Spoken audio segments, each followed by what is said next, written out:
नमो विष्णुपादाय कृष्णपृष्ठाय भूतले श्रीमते भक्तिवेदान्ता स्वामिनीति नामिने नमस्ते सरस्वते देवे गौरवाणी प्रचारिणे निर्विशेषशून्यवादी पाश्चात्यदेशतारिणे वंशकल्पतरुभ्यश्च कृपासिन्धुभ्य एव च पतितानां पावनेभ्यो वैष्णवेभ्यो नमो नमः। जय श्री कृष्ण चैतन्य प्रभु नित्यानंद श्री अद्वैत गदाधर श्रीवासादि गौर भक्तवृंद। हरे कृष्ण कृष्ण कृष्ण हरे हरे, हरे Ram Ram Ram Hare Hare. So Hare Krishna devotees, we are hearing from His Holiness Prabhupada Swami and continuing with the presentation on architecture of respect. I'll just play from where we stopped yesterday.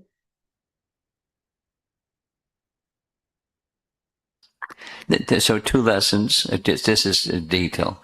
One lesson was, Prabhupada said, Prabhupada said, when you wash the pots, you're cleansing your heart. And I didn't say it, but I thought, oh yeah, there's a spot right next to me.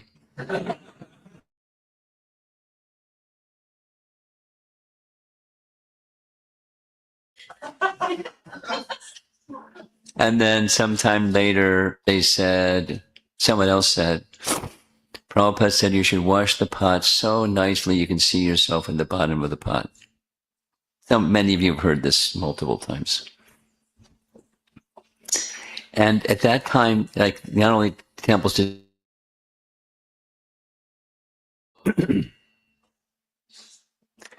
there was used pots. And the used pots weren't steel, they were those aluminum pots. And when you have aluminum pots that are, they get real crumpled on the bottom. And that all the fire from the stove goes on the bottom of the pot. And I was thinking, not where the food goes, but where the flame goes. Make it so clean you can see your reflection in the bottom of the pot. The very day, it took a whole month to get to that place. But I guess anyone could see their face in the bottom of the pot. And then someone tapped me on the shoulder and said, guess what? We have another pot washer. Would you like to come with us on Harinam? And, it was a signal. The signal was, Krishna just wanted me to become humble. It worked. So if you ever want to become humble, just become a pot washer for a month. And watch everybody go about, being happy while you're washing pots feeling...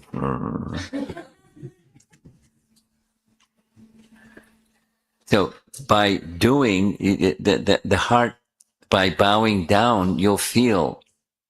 In other words, rules help. When we accept some form, it helps us reproduce the essence. That's the message here. So now here's the topic that comes in religious teachings, form versus essence. And some say, notice on the left side, that's scripture, according to the rules of the scripture. Humans constantly struggle to balance form, Hare Krishna, Mataji. Hare Krishna. rules, rituals, and essence, the feeling, the purpose.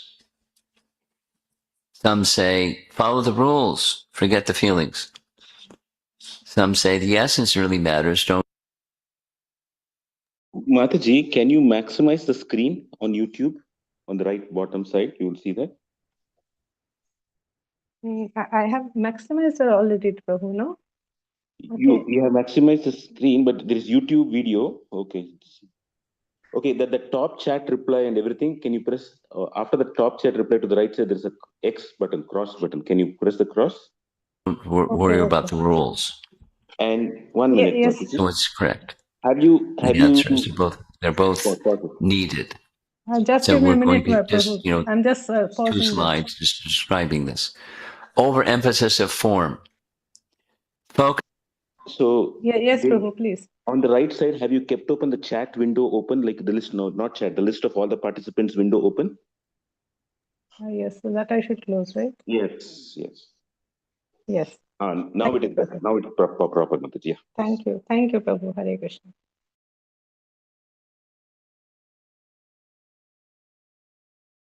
Focusing only on external rules while forgetting the internal purpose is a deviation towards karma or ritualistic actions. There are some religions, form is it.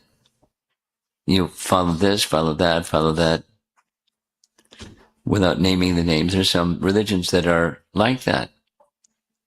Christianity, at some point in time, was arose from a rejection of this rules. Pharisees and scribes had dried up the hearts of people because they worshiped law rather than the spirit. Form without essence is a corpse. It has shape, but no breath. Then you go in the other direction, disregarding form, the ghost. Disregarding rules to focus only on spirit leads to jnana or mayavad philosophy, an attempt to blur distinctions. Essence without specific shape is just vague. It leads to the idea that everything is the same and nothing matters. Essence without form is a ghost. It has spirit, but no vehicle to interact with the world.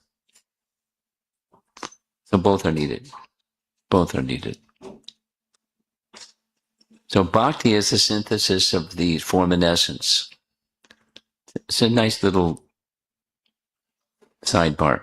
Bhakti is the inseparable link between the two. Why? Because there's no difference between Krishna's form and Krishna's essence. As Srila Prabhupada said, anyone who states that one should worship not Krishna, but the undying impersonal within Krishna is a Mayavadi. There are some Bhagavad Gita renderings that's what they say. It's not unto Krishna, but to the unborn within Krishna. Krishna has a specific form. He wears a peacock feather, etc. While some struggle with this specificity, preferring a vague God, truth is specific. Because the divine has form, we can use the form. Here, in this case, it means rules and rituals to reach the essence, which is love. But bear in mind what the essence is as you're following the rules. Here's another graphic that's saying the same thing. On the one side, over-attachment to rules. On the other side, neglect of rules. The path of bhakti is a nice bridge. There's this big cavern underneath. A bridge that may cross that bridge. We shouldn't go to either extreme. Clinging to rules while forgetting their purpose is niyama agraha. Neglecting the rules, claiming spontaneous love is niyama agraha. We need the discipline of form to unlock the freedom of the essence. Now, if someone is interested in the philosophy of religion, this is it. This is one big piece of it. So for the rest of us, it's not a problem. But it is certainly possible to put too much emphasis on one side or too much emphasis on the other side. And I've narrated this. Now this is with less of images. This is the Mahabharata scene where Bhishma Dev has his demise. Actually, he didn't die right away. he decided that just to hang around and wait till the auspicious time, and then he chose to leave at an auspicious time. So he's off to the side somewhere with arrows through his body, the bed of arrows.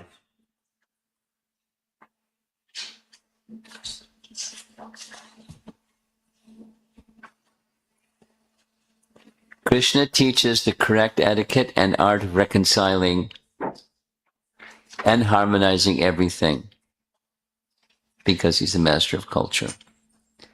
He can correct every situation without going to one extreme or the other. So here's the scene. Karna has become the commander-in-chief. And we know already about the mood of Karna, and he's excessively proud. And excessively proud. He wants to prove himself. So look out, here I come. I'm Karna. And he defeats Yudhishthira, and here's how it happens. Here's Kunti revealing to Karna before the battle, the battle's about to happen, and she struggled and decided, I need to tell my son. He's my son.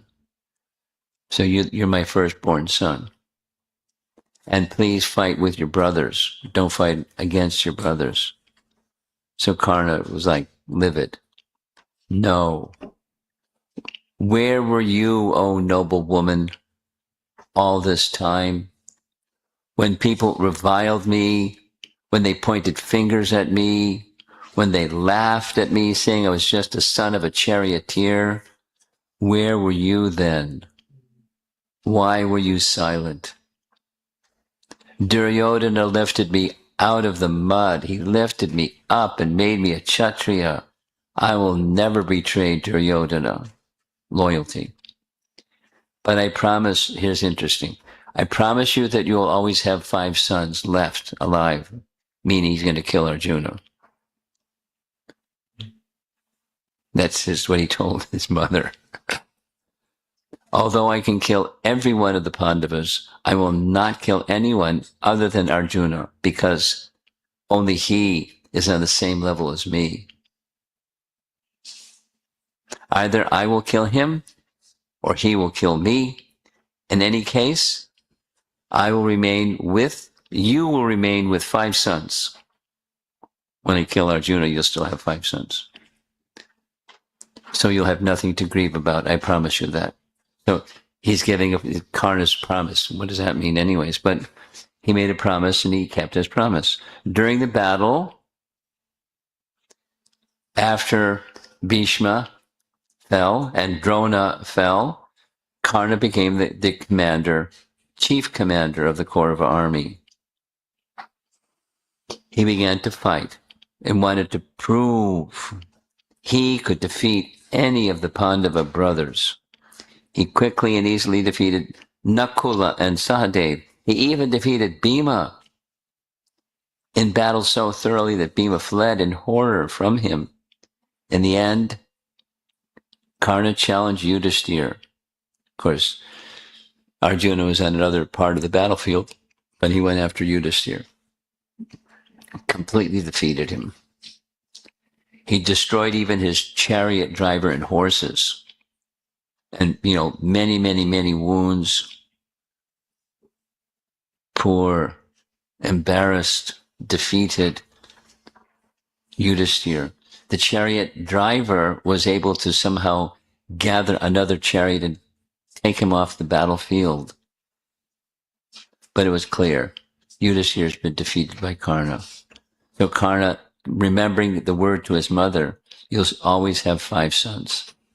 So he didn't kill him. But he could have. Let it be.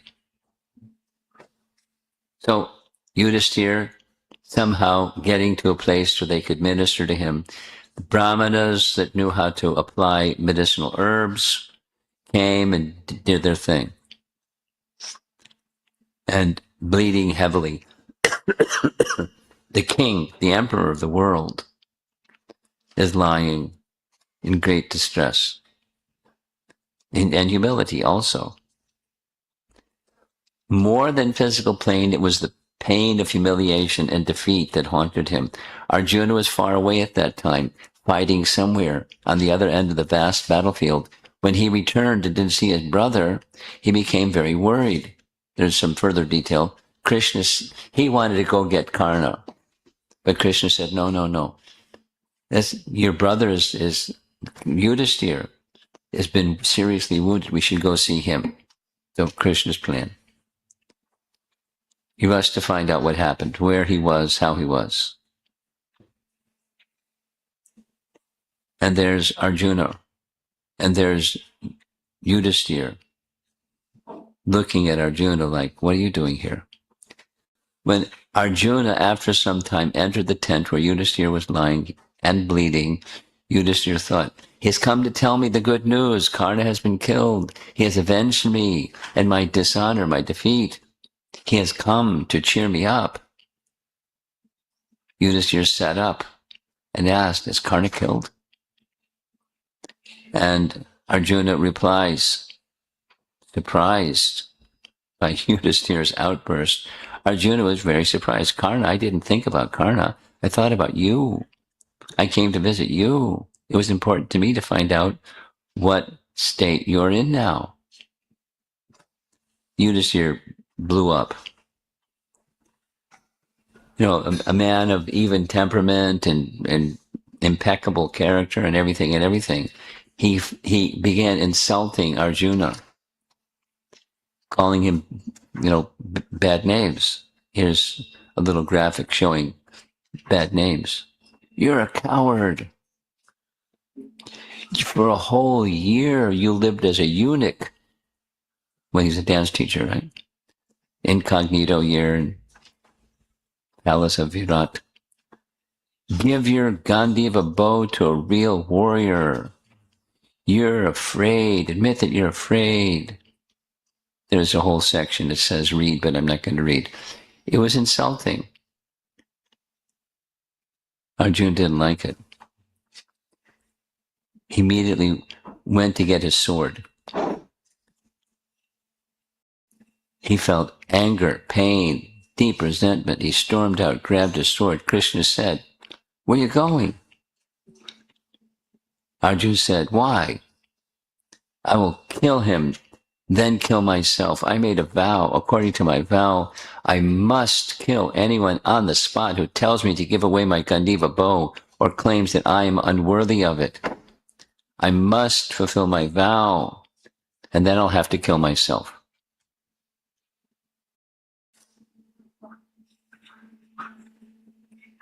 Pretty strong.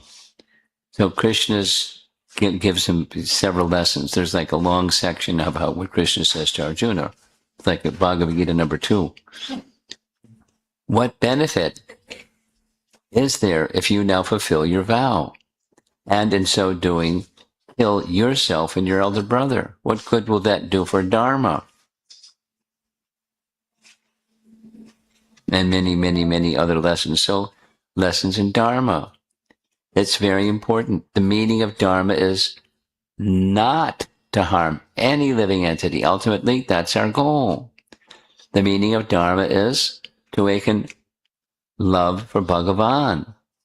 And since Bhagavan is everything, that means we have to find love for everything else. Same message as Kapila's teachings. You are a warrior, and you must fight and kill. But there's a vast difference between fighting for a just cause, out of a sense of duty, and fighting merely to protect your own wounded pride. If you kill someone in defense of your wounded self-esteem, then you're violating Dharma. Instead of upholding it, Arjuna became convinced. So here's a little graphic. On one side, fighting for duty or Dharma. Another is fighting for pride. The meaning of Dharma is not to harm any living entity. Ahimsa, a principle, a fundamental pillar or building block of Dharma. So Krishna informs Arjuna, like he's whispering in his ear, the lie that protects you from breaking dharma is the truth. If, in order to uphold the highest dharma, one must lie, then that lie becomes real truth. Interesting. So, if you reflect deeply, you'll understand what you need to do, kind of like his conclusion of Bhagavad Gita. You should never kill Yudhishthira. On the other hand, you need to keep your vow. Fulfill your vow. Here's how. Go to Yudhishthira and scold him. When a younger person speaks disrespectfully to an elder, the elder dies in his heart. So kill him by speaking disrespectfully to him. Krishna said. So uphold your vow. Kill him that way. So this is, a sub-principle of this principle is, by disrespecting seniors, it's cruel. When we revile a senior person in our heart, in essence, we kill him. We kill him in our heart. And this is tantamount to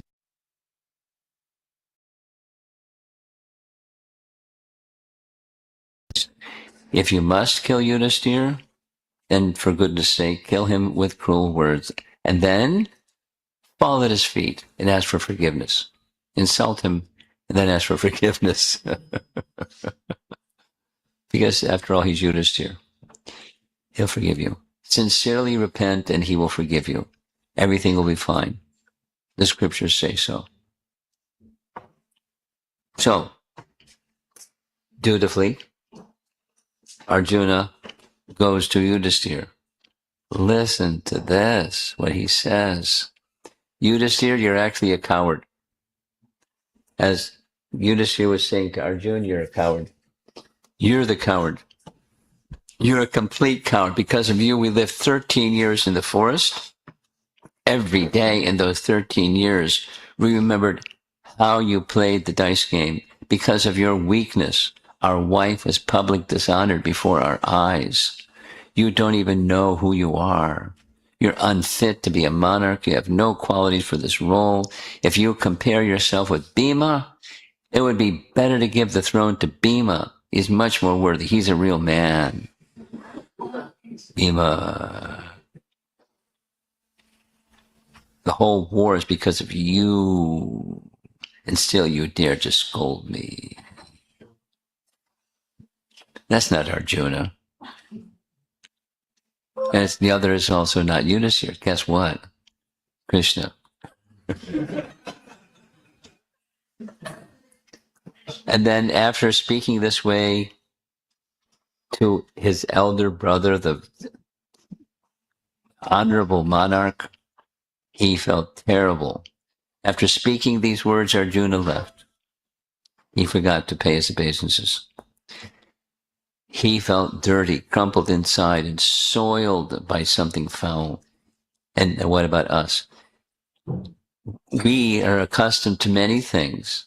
When we scold someone, we feel contaminated.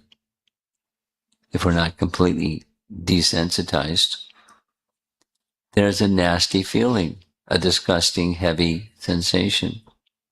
Arjuna had never allowed himself to think ill of his elder brother. He strictly followed all his orders. For him, Yudhishthira was the representative of God, the real bearer of Vedic culture. Seniority was indisputable. He could never think badly of him, especially since Yudhishthira was adorned with all wonderful qualities. So imagine what Arjuna is feeling now. Well, here's how he's feeling. He goes to get a sword again. He's going to kill himself. And Krishna says, where are you going? What are you doing? Arjuna, I want to kill myself. How can I live after this? Krishna's going to do it again. Bhagavad Gita number 3. Again? Who will feel good about you dying? Will you feel good doing this? You will kill yourself and deprive the Pandavas of any hope of victory? Why are you doing something so foolish again? Have you forgotten what the Shastras say? He put his sword back.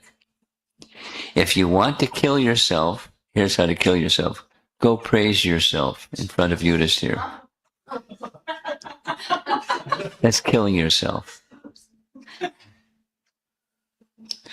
Just when a younger scolds the elder, he kills the elder. Likewise, when a junior praises himself before a senior, he commits suicide. So, go and do that if you want to destroy yourself.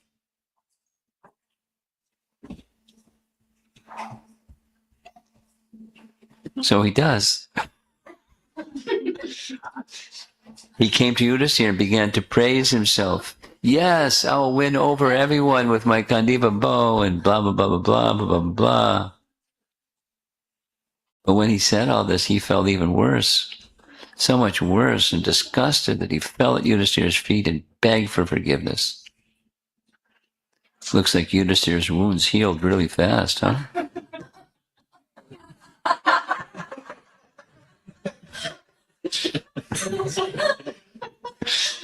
Please forgive me. I'm the biggest fool. I wanted to kill you, and I insulted you. And then, dear king, in fact, my whole life belongs to you. I have no life of my own. Forgive me for my stupidity. I promise you, I will kill Arjuna today. I will kill Karna today. And how does Yudhishthira respond? He said, no need to ask for forgiveness. Everything you said is true. I'm unfit to be the monarch. I'm out of here.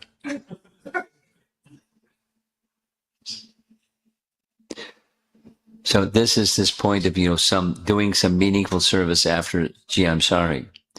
We often believe a tearful apology is the end of the matter. However, even if the victim says, think nothing of it, a subtle trace of the offense remains in the offender's heart. Sincere tears alone do not wash away the root tendency to offend. Example, Daksha with his nice goat's head. Daksha offended Lord Shiva and was punished by giving the head of a goat, despite being a figure formerly attractive to women. He became a source of horror. Daksha sincerely regretted his mistake. He apologized from the depths of his heart, and Lord Shiva, the embodiment of compassion, sincerely forgave him. Yet, despite this genuine exchange, the seed of the offense was not fully uprooted. He was carrying some things inside. Jiva Goswami comments on this from Mahabharata and makes a comparison with the chanting of the holy name or rendering service to a devotee of Krishna. It's not enough simply ask for forgiveness, even sincerely, although that's a good beginning. We must do something positive. We must do something to please the person we offended. The objective is to perform a service so dedicated that it melts the heart of the offended party. Redemption requires action, not just words. Jiva Goswami, in his Bhakti Sandarbha, comments in this way. So Arjuna went to Yudhishthira. My dear brother, I know what you want. Please forgive me. Today I will do what you want me to do. I will kill Karna.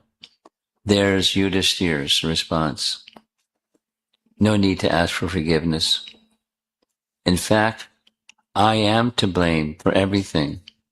Because of me, you're in this miserable situation. And in essence, everything you said about me is true. I am not worthy to be a king. And he stood up, tightened his dhoti, began walking towards the forest. Krishna stopped him. Krishna is very clever. Seeing Yudhisthira leave, Krishna did the unthinkable. He asked Yudhisthira for forgiveness to restore his self-esteem. Krishna said, don't pay any attention to Arjuna. He said something foolish, but he didn't mean it. In fact, I am the one to blame for everything. I instructed him to tell you all these things. I ask you for forgiveness. Now, Yudhisthira is a noble person, and he knows that Krishna is the personality of God. And Krishna is asking forgiveness from Yudhisthira. How does Yudhisthira feel about that? I instruct him to tell you all these things. I know that today Karna will meet his end. Do not doubt it. Now, Arjuna made that vow, but Krishna is also going to make sure the vow happens. And that's what happened. Yudhisthira replied to Krishna, indeed, you saved us. You saved both me and Arjuna. You helped us overcome this ocean of pain. No, we both, other versions, we both spoke foolishly. And you're our protector. You protected us both. Now, Krishna orchestrated both of them speaking the way that they did and protecting both of them the way that he did. How dear is Krishna to these great souls. Notice this detail of this painting. It looks like Yudhisthira's got a third arm.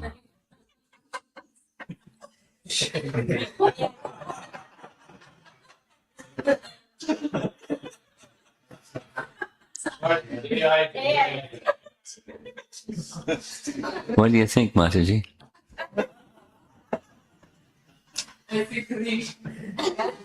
We probably should send it back to the AI experts and have them fix that problem. I think that's what I'm going to do. Huh? Okay. Yeah, he's got an extra hand underneath also. Okay, we'll fix it. Try.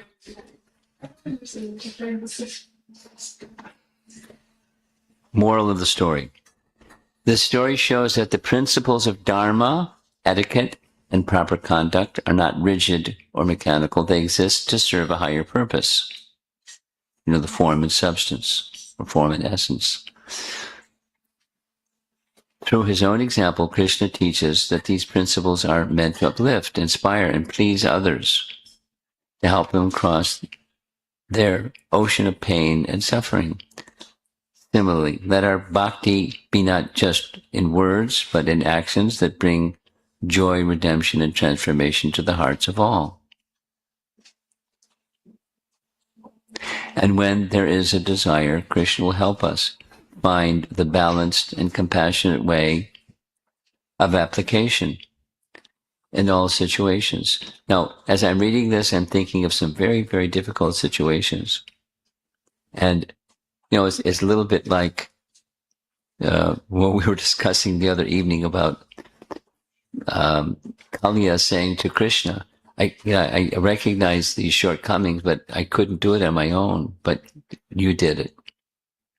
We're dependent upon the same message. We're dependent upon blessings and mercy descending so that whatever sincere good intention we may have, it's done in the right thing in the right way. Not just the right thing, but in the right way so that it's effective.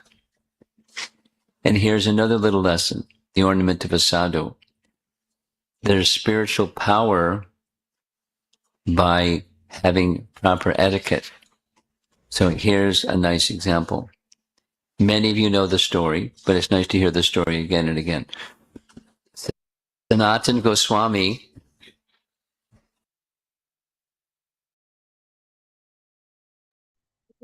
Let's pause here for today. So any reflections from today's beautiful presentation? Hare Krishna.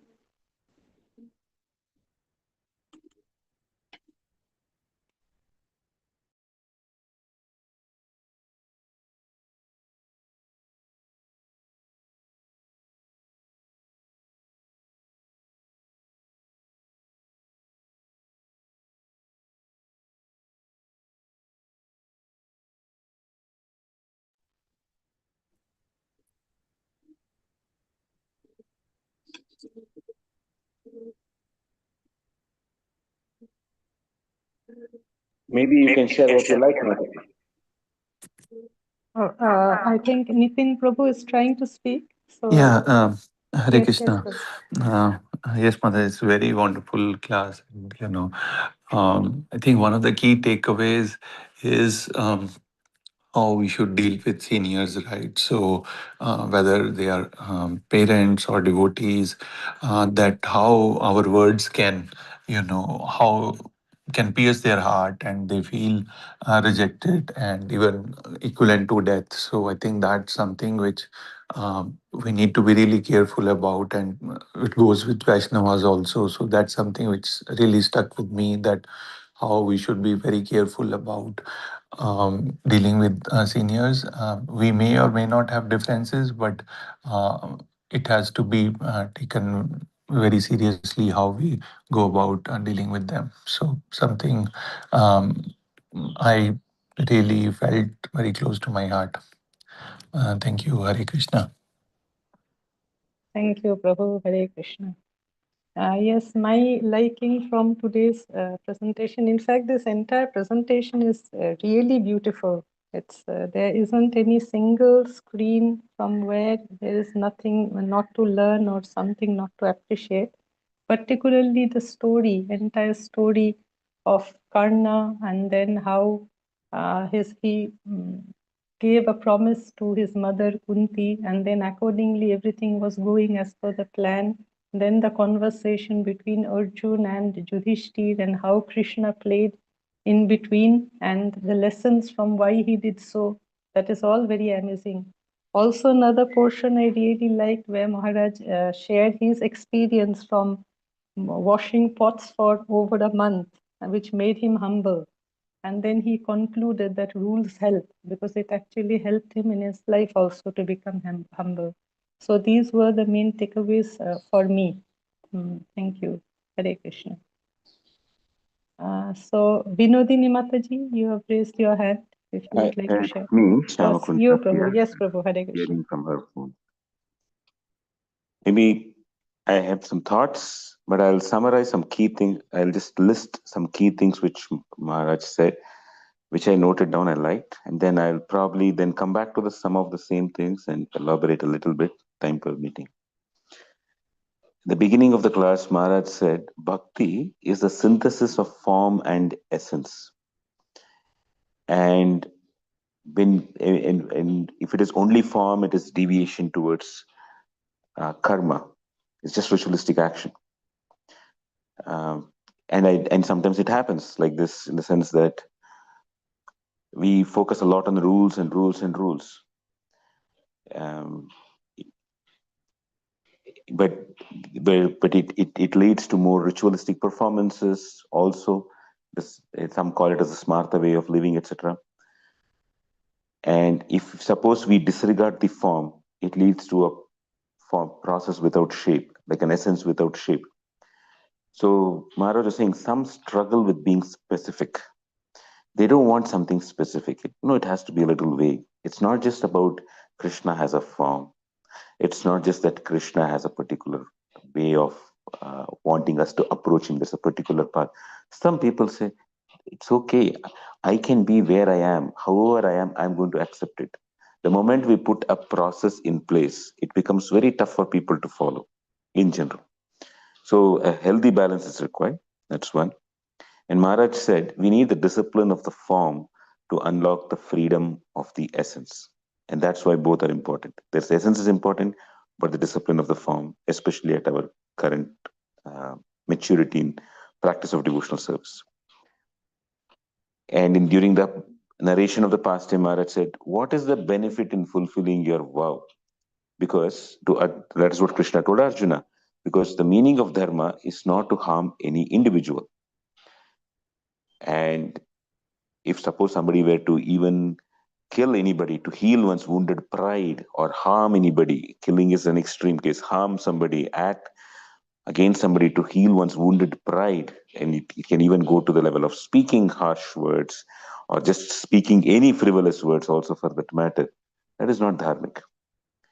And therefore, Maharaj was It's quoting from Mahabharata, from Krishna's statement, a lie that protects a person from breaking dharma actually becomes the truth. And I have seen in some cases, Maharaj, like when devotees ask Maharaj, uh, are you happy with it?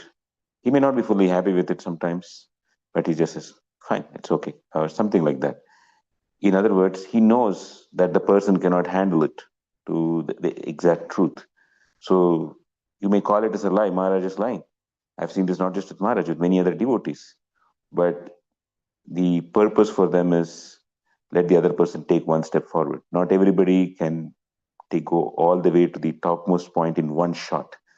They need multiple steps. And another point that Maharaj said is when we revile a senior person, we kill him in our heart. And that, so this is what the point was. And so Krishna was telling Arjuna, kill with cruel words, and then you can ask for forgiveness. But Arjuna was such that he was so ashamed even after doing it. The moment he speaks cruel words, he was he was ashamed. And many times we are different. We speak cruel words, but we don't even know. That's a different part altogether. So this is the summary that I found it interesting. Now I'll come back to the first one about the form and the essence. Sometimes we try to go to the essence, and we have a tendency towards resisting the form, or in particular resisting a discipline, or resisting, there's a deep resistance towards anything that seems to limit the free flowing nature that we have. Typically most of us have that problem. We just want to do things as we like without any rules. So I want to share with you a conversation which one devotee had about with His Holiness Rompad Maharaj about the topic in general was somebody to guide that person. And so the devotee said, should I send my regular sadhana report to some some devotee to begin with? And is that the way I have to go with? And what Maharaj wrote was the strength of many such guidance or Shiksha Guru kind of relationships, which I am aware of, are not built upon the frequency of reporting alone.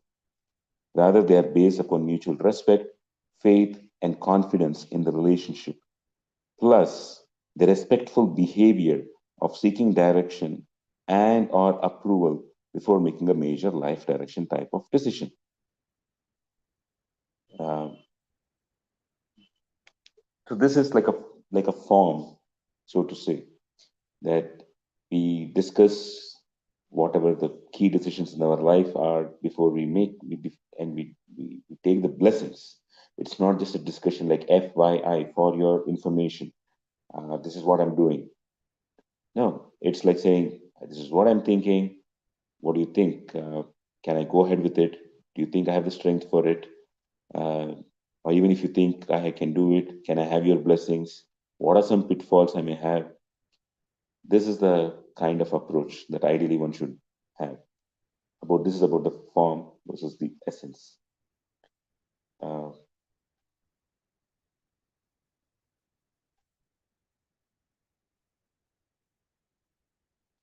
it's close to 6:59 or close to 7 o'clock. I think we have to end here. Maybe I will speak more about this form versus essence tomorrow morning. Then. That's it, Mataji. Thank you. Prabhu, I think another 5 minutes, if you want, I think all should be okay because we haven't heard for you from for the whole of the week. So if you are fine, Prabhu, or would you like to I'm continue? fine, but maybe the others, whoever wants, they can drop. You can hear the last 5 minutes alone and just like to close this topic.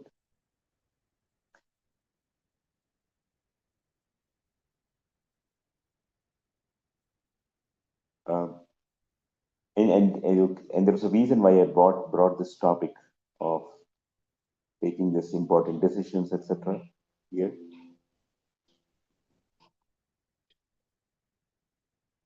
the each of you may have somebody in your life whom you may look up to. Don't put a particular label that he or she has to be somebody local to you, etc. It is actually based on somebody on whom you have trust, somebody on whom you believe they have your well wishing, and somebody on whom you believe that they are adequately following the process of devotional service sincerely. And if you have a doubt in it, you should find somebody else, uh, because it's between you and that person there. Sometimes I'll give you an example of things which I'll give you one example, and there are many such examples, but I want to give just one example because I want to bring it to your attention about it. Recently, some devotees were preparing themselves for, and where they're not just where they are preparing themselves to receive Harinam Diksha. And they went through some thought process, and the thought process they had was, well, if it's right when we take initiation, the husband and the wife take it together. But the question that comes up here is, have you discussed it with anybody else? Under what conditions have you received a guidance on it from somebody else? No, it mostly is they have observed the world, and I think that this is what they think it is good like. They have heard from somebody here and there that this is what is nice, etc. But in their particular case, it becomes an opportunity for them to open up and say, this is what is my situation, what do you think? And somebody else can provide an idea about in which circumstance both husband and wife taking together is helpful, in which circumstance it is not helpful, things like that. Another example for the same thing is form versus substance. Recently, we had this eclipse, which was coinciding with the Gaura Purnima festival. So what do we do then? Way back, this occurs once so often in time. Way back when it happened early was 1978, right after Srila Prabhupada's passing or disappearance in 1977. And the, the point that some people had was, uh, why all these rules? On one side, one set of people, they were not able to express it that way, but this is how I get it. Why so many rules and things like that? Why not just do anything? And on the other side, it was very confusing that, okay, the eclipse is from, say, some 3 p.m. to 7 p.m., or maybe there's an extended period called Sutak. Some temples are closed, but then the other temples are not closed. Why are we having but in the ISKCON temple, the temple is open even at 5 p.m. and there was kirtan going on in some temples. Some temples didn't have it. It's nice to have a question about it. But when the question comes to saying, if the question were to be, well, we lack clarity, how can I have clarity on this? That's a nice way to go about it.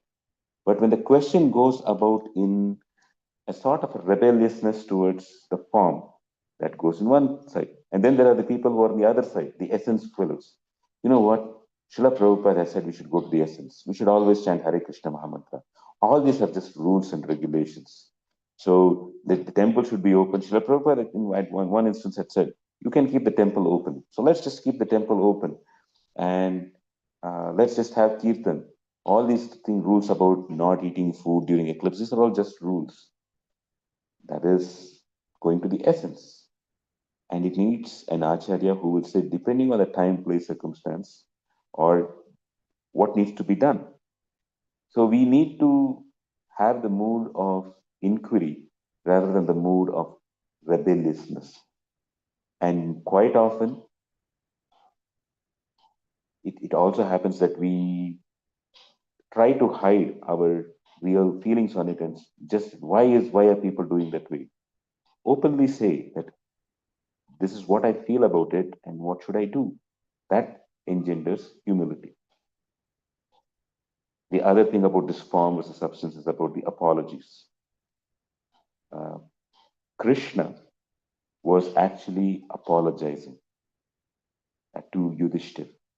Just imagine the Supreme Lord himself. And who is Yudhishthir? Just one soul. he is apologizing to Yudhishthira Maharaj. And the same, something very similar we see in Ramayana.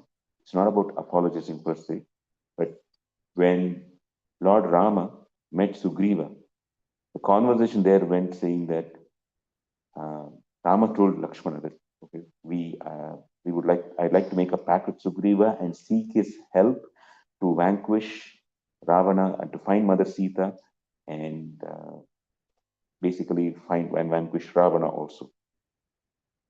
Lord Rama can think, wish, or even have 10% of the wish, and Ravana's head would be dismembered from his body. That's it. He doesn't need to do anything. He needs to think. That is all. But here is such a kind of a person coming to the level of asking Sugriva for help. And when Lakshmana was witness to this, tears came from his eyes because he couldn't tolerate it. My Lord Rama, who doesn't need anybody, single handedly, by his wish, he can do it. And of course, if he uses his weapons, single handedly, he can do it. And I am there to help him. I too can do it. And instead of all of that, we are asking Sugriva, he's asking, coming to a lower position and asking Sugriva for help. What a situation it has come to here. This is the waste of time. I mean, we are in this material world and this is the waste of time. My God, so hopeless. That was the emotion which Lakshmana was having. And two things we learn here. We should never try to make somebody like Lord Krishna, Lord Rama, spiritual master, apologize to us. If we do that, there is something wrong. Sometimes we believe that we try to justify ourselves and want the other person to say apology. That's a total dereliction of spiritual principles or totally coming down from spiritual standards. One way. But the other side of the coin, the other side of it is we all may also be in positions of power, we may be in positions of something, and in order to build a relationship, like how Rama was building a relationship with Sugriva, or Krishna was building this relationship with Yudhishthira, we need to come down and probably, even for the faintest kind of a thing, even if it is not required for us to ask an apology, we do need to probably say that. Because the important thing here is having the relationship. But when this thing can happen when the other person is also an elevated person in some cases. In some cases, like Sugriva was at that point in time, not that elevated. He didn't respect Lakshmana at that point in time. He didn't respect the value of the Guru. There is Lakshmana at that point in time. He just thought Rama as just one ordinary person. It took him a lot of time after that to finally realize who Lord Rama is. So it's not straightforward, is all I'm trying to say here. The ways of Dharma are strange, but the essence is clear. Get everybody closer towards loving God and get oneself closer to loving God. You gave me 5 minutes, Mataji, and I unfortunately spoke for 10 minutes. Thank you. Sorry. That it feels like it can continue for more, but anyway, I think let it continue tomorrow only. It is always very good to hear from you, and that too we are hearing from you after a long time, Prabhu.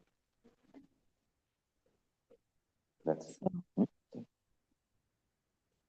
So then let's discontinue with the call today. We will resume tomorrow. Vancha kalpatarubhascha kripa sindhu bhaevacha patitanam pavanebhyo vaishnavebhyo namo namaha. Anantakati Vaishnavrinda ki jai, Srila Prabhupada ki jai. Hare Krishna. Hare Krishna. Thank you.